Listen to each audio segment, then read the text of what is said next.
En 2018 se incorporó en Uruguay la figura del asistente personal al sistema de cuidados, con la intención de que se atendiera a personas en situación de dependencia en su ámbito íntimo. Sin embargo, aunque no se pensó para eso, rápidamente lo adoptó el sistema educativo. Es que entre los desafíos múltiples que tiene la educación, uno particularmente complejo es el trabajo con niños y adolescentes que tienen dependencia severa o moderada. Es complejo para los educadores, para los otros alumnos, para madres y padres del grupo y para los propios involucrados, por supuesto. Por eso las asistentes personales parecían una vía para liberar presión. Pero, lo dicho, es una figura que no se creó con ese objetivo y si bien con los años la comunidad educativa la aceptó y le dio valor a los asistentes, desde el gobierno se entendió que se debía dar un paso más. 2 semanas atrás, la Dirección de Cuidados del Ministerio de Desarrollo Social presentó un cambio en cómo se trabajará de ahora en adelante en el aula. Se creó el puesto de facilitador de autonomía en ámbitos educativos, que se puso en práctica en principio en una veintena de escuelas, con un rol más específicamente de apoyo más en lo pedagógico. ¿Qué significa este cambio? Vamos a conversarlo con la Directora Nacional de Cuidados, Florencia Kral. ¿Qué tal, Florencia? Bienvenida. Hola, Gastón, ¿cómo estás? Buen día. Comentábamos recién que vos ya has venido acá en tu rol previo privado, que es con la organización Humaniza Josefina. Sí, correcto. Ahora te traemos en el plano estatal, que me imagino tiene desafíos bastante diferentes. Sí. Sí.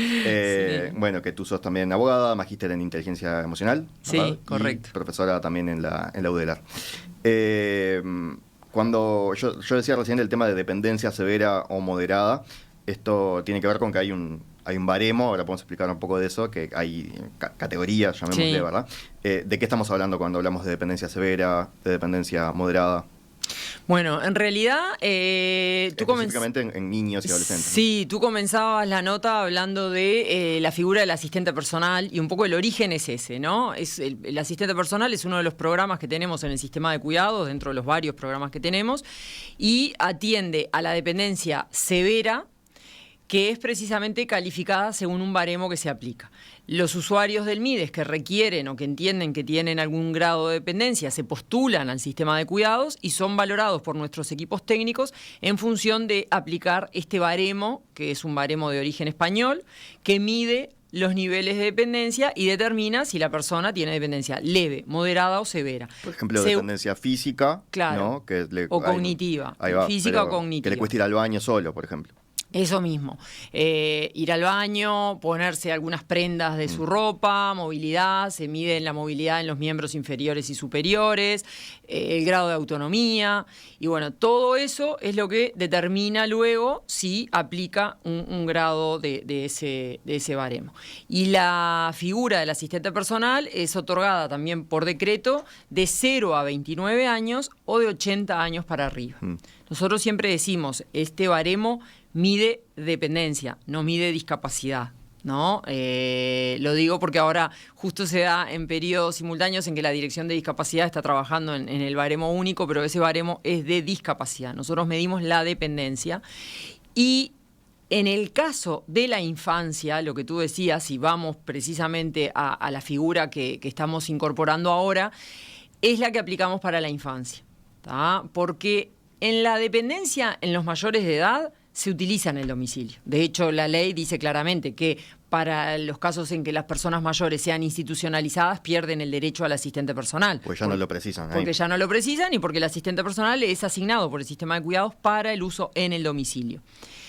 Pensemos ¿Qué sucede? Una persona de edad avanzada, eso que tenga dificultades para vestirse sola, ¿no? Claro, para levantarse de la cama, para ir al baño. Entonces... Hay otras personas que de repente pueden mudarse con la familia o se muda alguien, pero esto es para personas que no tengan esa opción o que no se pueda compatibilizar, ¿no? Ahí va. O personas mayores que viven con sus hijos trabajan y entonces en el horario se requiere un asistente personal para generar esa autonomía y ese acompañamiento. Que es un poco para lo que se ha pensado a grandes rasgos, digo, el sistema de cuidado. Claro, ¿no? Sí, originariamente es así, y también para alivianar la carga de cuidados en las casas con el caso de niños o menores que tienen dependencia. ¿Tá? Ahí estamos hablando sobre todo de lo físico, pero tú mencionabas también que hay dependencia cognitiva. Sí. Por ejemplo, personas con síndrome de Down, sí. ¿no? Dentro del trastorno del espectro autista, que tengan, ahí estuve viendo el baremo y mide, por ejemplo, capacidades para socializar. Sí, sí, sí, correcto. Para hablar, para comprender. Correcto. Bueno, y en esa línea fue que en el 2018 se empezó a solicitar, en el marco de ir hacia incluir a los niños con dependencia en las escuelas comunes, la figura del asistente personal. Eso hizo que no solo aumentó la demanda, porque se dio una realidad en donde las escuelas te pedían el asistente personal para el acompañamiento de los niños, y también que la figura del asistente personal, siempre destacamos, no tiene una formación ni pedagógica ni terapéutica. Y eso es lo primero que destacamos y observamos cuando empezamos a pensar esta figura. Es decir, se encontraban con pocas capacidades para trabajar pedagógicamente con los niños. Totalmente. O más bien nulas. Ninguna, claro. Porque ellos tienen una formación de un curso de atención a la dependencia que brinda 152 horas, 140 teóricas y 12 prácticas. Las prácticas siempre son en centros de personas mayores, ni siquiera tenemos prácticas en centros de niños. Y la realidad es que no tienen formación ni pedagógica ni terapéutica. No es, hay, por ejemplo, una carrera universitaria en la universidad privada que son 2 años para hacer un acompañamiento terapéutico, pero no es el caso de las figuras que nosotros damos. Entonces, cuando yo asumí, Gastón, una de las cosas que empecé a observar y a estudiar, además de que el 90% de nuestro presupuesto se destina a la figura del asistente personal, la demanda excesiva que se estaba dando y que precisamente era por eso, ¿no? Y entonces teníamos que compatibilizar y negociar mucho con las autoridades de la educación, en el sentido de que los niños que no ingresaban a las escuelas porque nosotros no le dábamos acompañamiento no podían dejar de asistir a la escuela, y allí tuvimos la firma de un protocolo en el 2020 entre ANEP, Primaria, la Institución de Derechos Humanos y el Ministerio de Educación y Cultura, que le exija a los centros educativos el permiso de que los niños deben ingresar, con acompañamiento o sin acompañamiento, pero los niños no pueden dejar de ingresar a un centro educativo. Eso quizás los oyentes les puede llamar la atención, que hay escuelas que no por malas seguramente, sino por falta de... Por falta de competencias. Claro, en realidad las maestras lo que te dicen es que ellas no estaban formadas para trabajar con niños que tengan discapacidad adentro de su aula, que ellas están para darle la clase a los alumnos que tiene en el aula, y que no, y es verdad que hay niños y niñas que necesitan más atención, y esa atención nosotros la podemos dar desde el sistema de cuidados en cuidados, pero no en lo pedagógico. Y allí fue donde empezamos a trabajar, en definir claramente que el rol pedagógico tiene que seguir en manos de la educación y que nosotros estamos para brindar cuidados. Pero esto mostró que había un vacío. Sí. O sea, esto se llenó el vacío porque se requería algo, ¿no? Y se armó esta, medio que se lo ató con alambre, podemos decir. Y ahora ustedes están dando este paso para desatarlo. Sí. Poner una mejor solución a una cuestión que sigue siendo desafiante, seguramente. Sí. Bueno, la idea es que se ha trabajado mucho en equipos multidisciplinarios.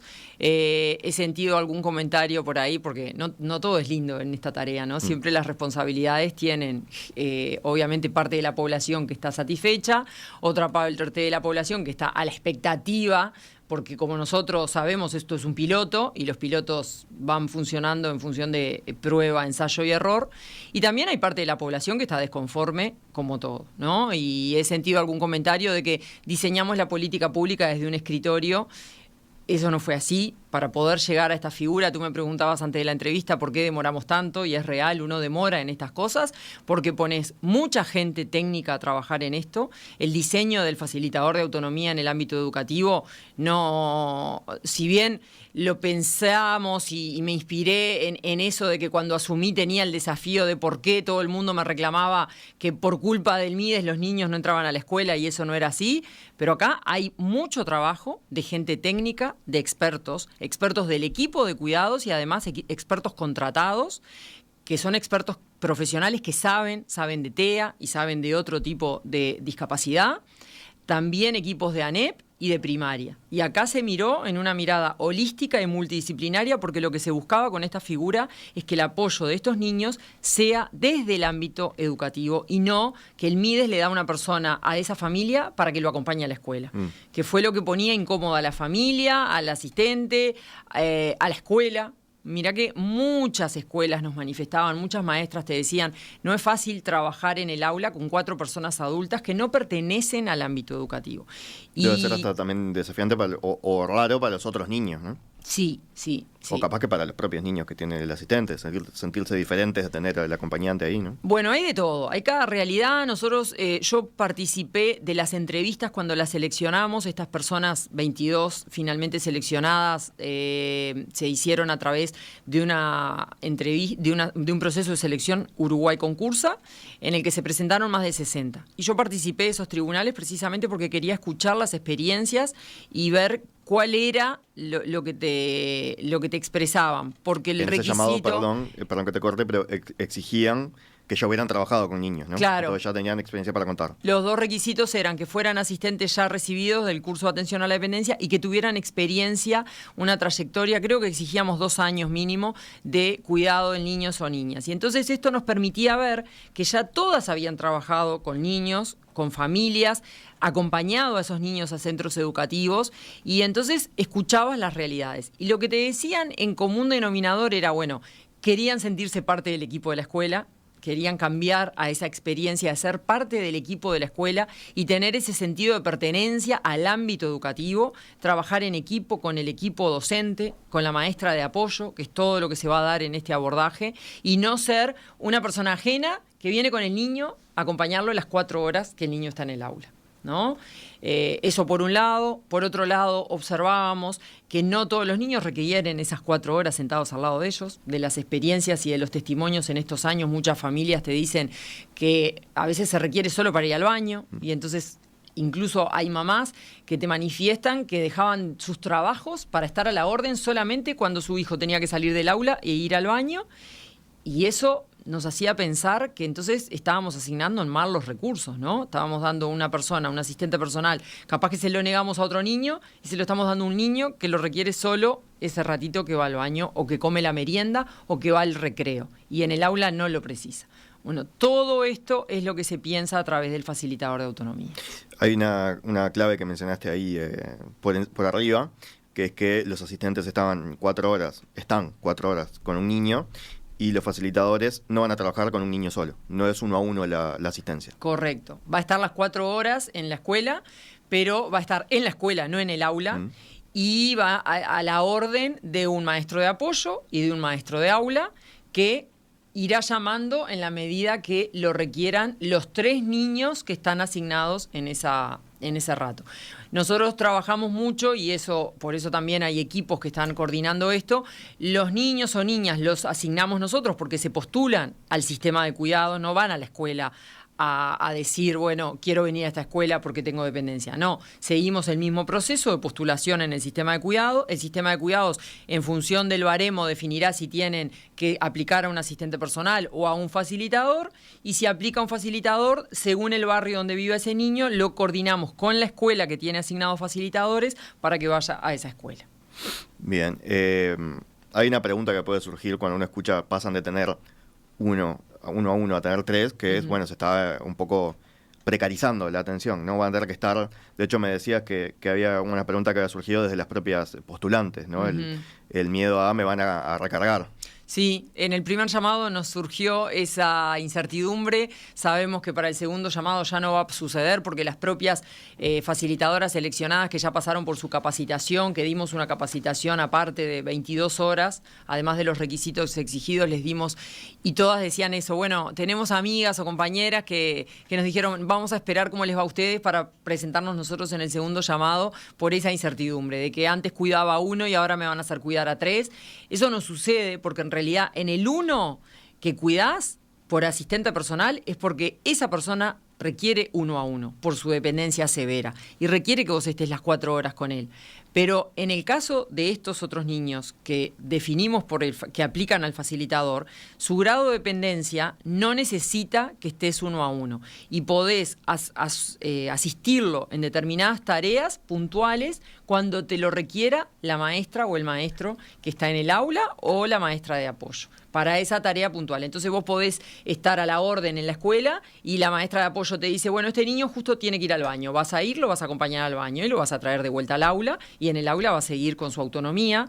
O este niño necesita ir al patio y capaz que en la hora del recreo podés estar compartiendo con los 3 niños, atendiendo más a uno que al otro, pero esos 3 niños pueden estar juntos porque salen de distintas clases.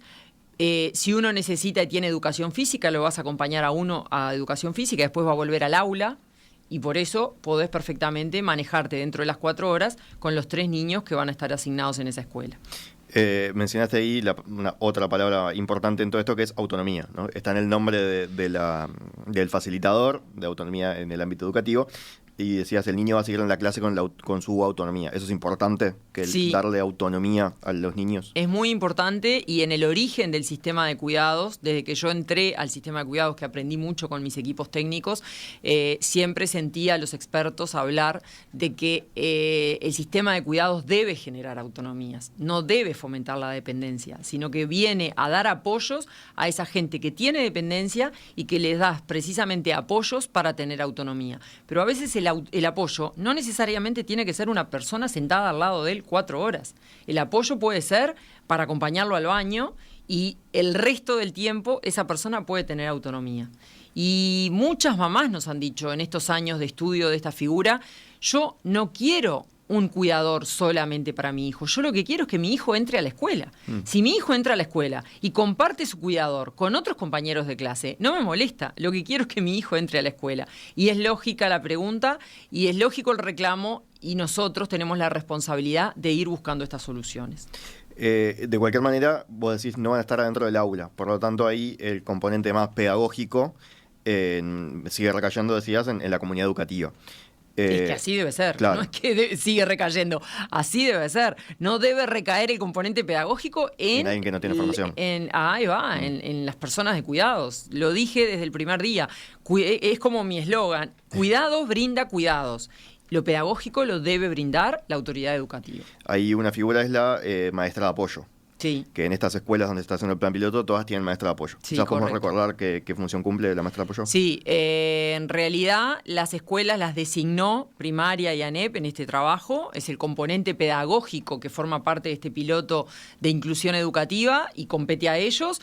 Las escuelas fueron designadas según criterios que sean escuelas a aprender, que son escuelas para contexto crítico, pero la idea no era solo ir por esas escuelas. También ANEP designó escuelas tiempo completo. Y lo importante en esta asignación de escuelas es que tengan horas de más carga docente, por decirlo de alguna manera. No sé el lenguaje técnico que utiliza ANEP, pero ellos decían, bueno, nosotros tenemos que ponerlo, la figura, en aquellas escuelas donde tenemos más horas asignadas, horas de aula creo que le llaman. Son horas de aula que ellos dicen y son más personal pedagógico, es esa maestra de apoyo que está como de retén en las distintas aulas, entonces acompaña a una maestra que la necesita en determinado momento para una actividad, o está a la orden de otra clase que la necesita para otra actividad. Y en este caso va a estar en contacto permanente entre la maestra del aula y el facilitador de autonomía. O sea, eso que las maestras quizás en esas primeras instancias que se llenó un vacío, decíamos, con los asistentes personales, que la maestra podía sentir que no estaba capacitada para trabajar con ese niño en el contexto de una clase con alumnos sin dependencia. Tampoco va a perder el apoyo que podía darle ese asistente. Totalmente. Sino que aparece esta otra figura se mete esta otra figura que no es nueva, pero que se van a apoyar en ello también. Totalmente. Y hay 2 cosas que quiero recalcar, es que ANEP ya empezó desde lo que es su parte de formación a capacitar a las maestras en competencias para trabajar con niños con discapacidad. O sea, va a llevar años, ¿no? En esa formación, profesionalización y expertise. Son años y como te dicen las familias, nuestros hijos no pueden estar 3 años, 2 años perdiendo para esto. Y es verdad, entonces nosotros debemos acompañar estos procesos y debemos darle las herramientas. Pero el mundo, y en esto hoy te comentaba de dónde nuestros equipos técnicos se inspiraron también para esta experiencia, el mundo acompaña que los apoyos estén dados desde el ente educativo, desde la escuela. No es el sistema de cuidados que le da un cuidador a cada niño en forma individual. No existe en ningún país del mundo esa figura. Mirá que la buscamos, la estudiamos. Nosotros en este proyecto nos estamos apoyando en un préstamo que tenemos con el BID, que siempre acompañó desde la creación del sistema de cuidados, y ahora reforzamos esta operación que va hasta el 2027.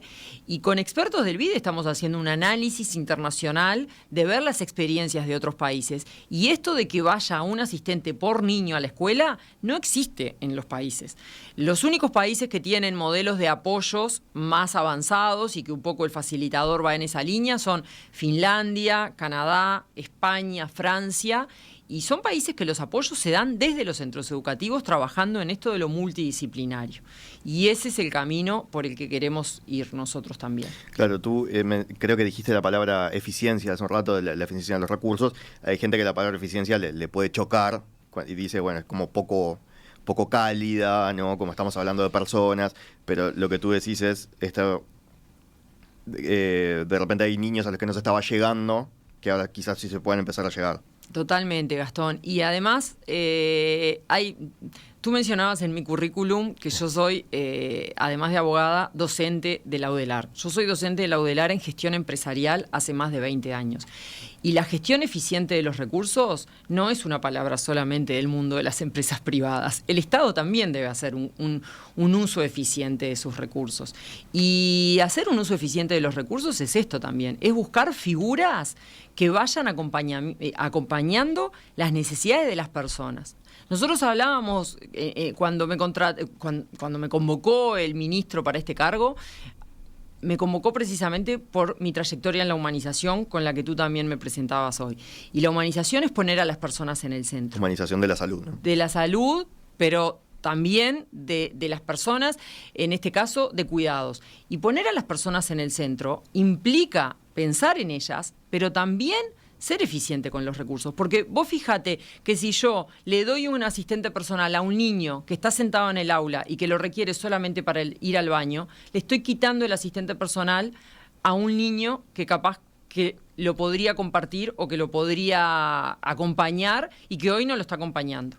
Y está sentado al lado de un niño en el aula cuando capaz que ese niño solamente lo precisa para ir al baño, como fue la experiencia que vivimos en estos años. Y de escuchar esas experiencias fuimos pensando y acompañando los testimonios de las familias, de las maestras y el expertise de nuestros técnicos para ir en busca de figuras que no van a comenzar siendo perfectas desde el día cero y que por eso vamos a transitar un piloto, pero que estamos convencidos de que dentro de años se va a ver la mejora en este camino.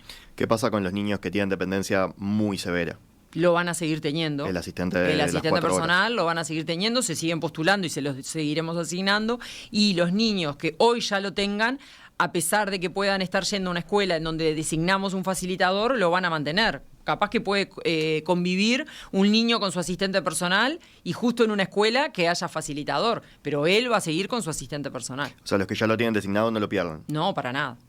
Y alcanza el personal, digamos, de gente formada con el curso de dependencia, de cuidado de la dependencia, de atención a la dependencia. Sí. Hay lo dije de tres maneras diferentes. No, claro, hay personas, mira, el curso de atención a la dependencia hoy ya tiene 8.000 egresados. En el BPS tenemos registradas 8.000 asistentes personales que tienen el curso. Una de las cosas que nosotros encontramos fue una falta de formación cuando asumimos. El 50% de esas asistentes personales estaban trabajando sin la formación y nos pusimos como meta dar formación y profesionalizarlas y formamos 1.800 en los años anteriores y tenemos un nuevo convenio con INEFOP por 1.500 más. Ese es el propósito, que todas estén formadas. Nosotros seguimos asignando. La ley establece disponibilidad presupuestal para asignarla y en eso estamos. Hoy tenemos 6.000 asignadas y aspiramos a que en el 2025 se pueda incrementar eso, pero bueno, siempre depende de un incremento presupuestal. También trabajamos, pero hoy no es el momento de comentar, un estudio de sostenibilidad del sistema de cuidados, porque requiere recursos y seguir asignándolos requiere más presupuesto. Florencia, te propongo hacer una breve pausa y a la vuelta comentamos algunos puntos más de este proceso. Dale, perfecto. Estamos conversando con la doctora Florencia Kral, directora de Cuidados, quien está impulsando a través de esa dirección ahora la figura del facilitador de autonomía en el ámbito educativo, que está cambiando el actual sistema de asistentes personales que estaban funcionando en las escuelas. Tengo alguna pregunta, Florencia, de parte de la audiencia. Por ejemplo, acá me preguntaban, creo que no tengo el nombre de este oyente.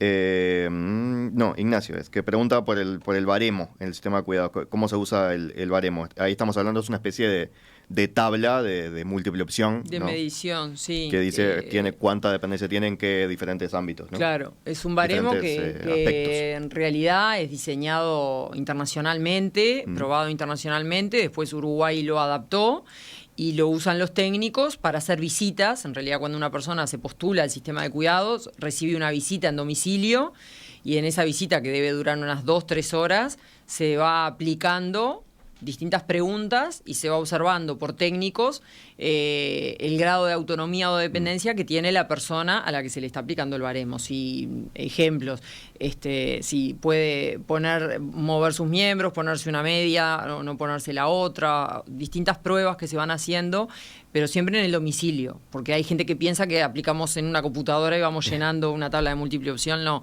es un técnico que va a domicilio y hace todas las pruebas en el domicilio.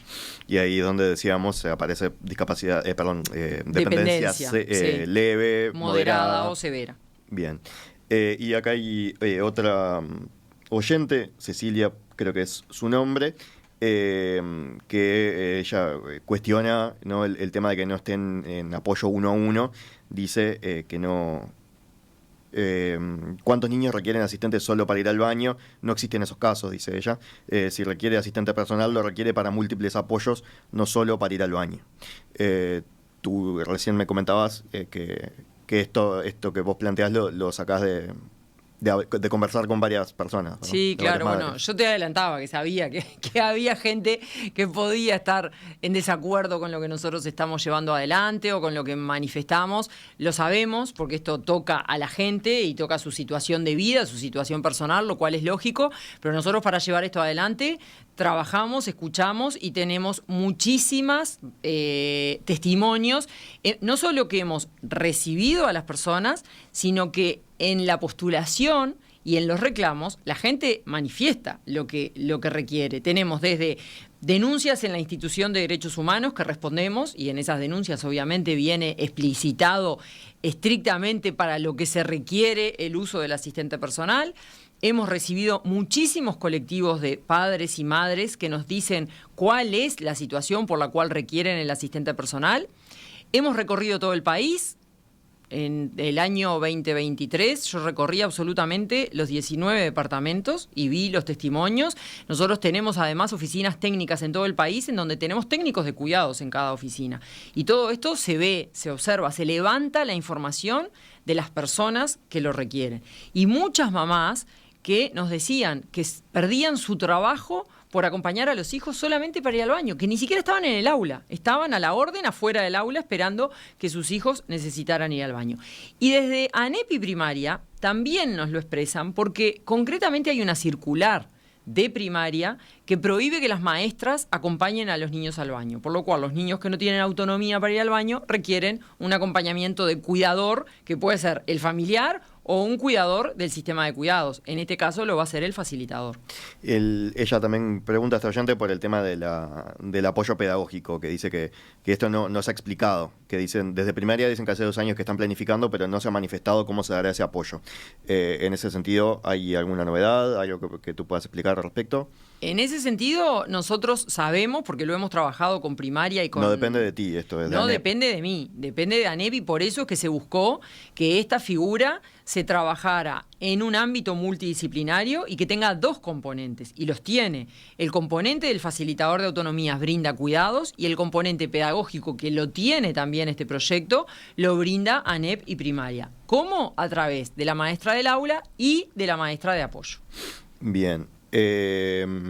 Tú me decías que hace un ratito dijiste, yo te pregunté fuera de micrófonos por qué se había demorado tanto. Eso iba en referencia porque el año pasado se había hecho un anuncio de que este año iban a largar con 300 escuelas, terminan largando con 20, 21, ¿no? 10 en Montevideo y 11 en el interior. Y la idea es el año que viene llegar a 100. Sí.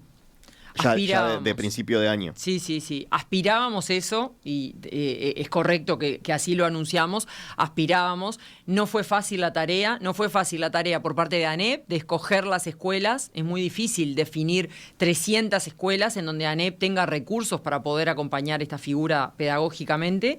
Y también es difícil cuando haces un llamado que se presente la cantidad de personas. Nosotros hicimos un llamado para 40, entrevistábamos 60, que fueron las que se presentaron, y terminaron quedando 22. Imagínate.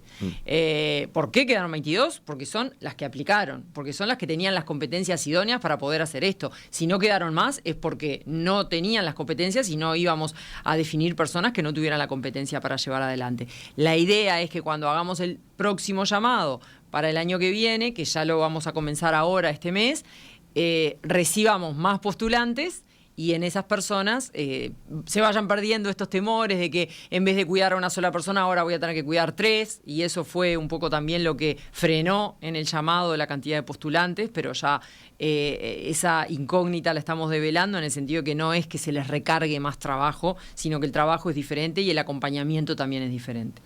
Y recién dijiste que había personas que se presentaron a este llamado, mujeres, ¿no? Pues es un trabajo totalmente feminizado. Bueno, sí. No nos gusta decirlo, pero la realidad es esa. Pero de que había algunas de estas mujeres que no tenían las competencias suficientes. ¿Ahí también están trabajando en capacitación? Sí. A las personas que seleccionamos se les dio una capacitación de 22 horas por parte de equipos técnicos para que tengan competencias en el trabajo en centro educativo, que no las tenían. Pero además, otras condiciones. Digo, que como cualquier entrevista, uno busca determinadas habilidades y competencias, unos las tienen y las cumplen y otros no. Y bueno, esa es la realidad que sucede en cualquier ámbito. Pero cuando me dijiste hace un rato que habían buscado formar a las que no tenían formación, ¿no? Que ya estaban trabajando como asistentas. Eso sí. Eso se hizo, pero digo, para el próximo llamado también se prevé darle cierto apoyo de capacitación para que... Eso siempre, sí. Okay. La currícula está de 22 horas, la van a recibir todas las que reciban y postulen y apliquen, van a recibir siempre estas 22 horas de formación aparte. Pensando en que si tienen el interés y demás, cuando falta gente que queden afuera por eso, parece una lástima. Sí. ¿A través de dónde se dan esos cursos? Los cursos, el curso de atención a la dependencia se da a través de INEFOP, con UTU y con escuelas técnicas que se brinda. Ese es el curso de atención a la dependencia. Estas 22 horas las damos nosotros aparte, con el Centro de Formación Docente de Primaria y con nuestros equipos técnicos, y se les da, una vez que son seleccionadas y contratadas, ahí reciben la formación aparte. Y acá un último mensaje, Leo, que acaba de llegar, justo no tengo el nombre de este oyente, pero dice, no solo se precisan escuelas, dice, por ejemplo, en piscinas públicas en verano los cuidadores le dejan a los chicos a un profe con 30 alumnos en el agua y se van a descansar, dice, tienen diferentes grados de dependencia, a veces se sacan el flotador, o sea, hay otros aspectos donde también se tiene que pensar en figuras de este tipo, podríamos decir. Y bueno, sí, seguimos pensando, y además destaco que el sistema de cuidado sigue, el programa de asistentes personales sigue, no es que uno vino a sacar al otro, y en la medida que los niños sigan postulándose y sigan requiriendo, se los vamos a seguir otorgando. Me comentaste fuera de micrófonos que no se sacó presupuesto del programa de asistentes personales para crear este nuevo. Correcto, no se sacó, se incrementó a través de una solicitud en rendición de cuentas al Parlamento. Florencia Kral, abogada, directora de la Dirección de Cuidados, muchísimas gracias por estos minutos esta mañana aquí en Perspectiva. Gracias a ti, Gastón.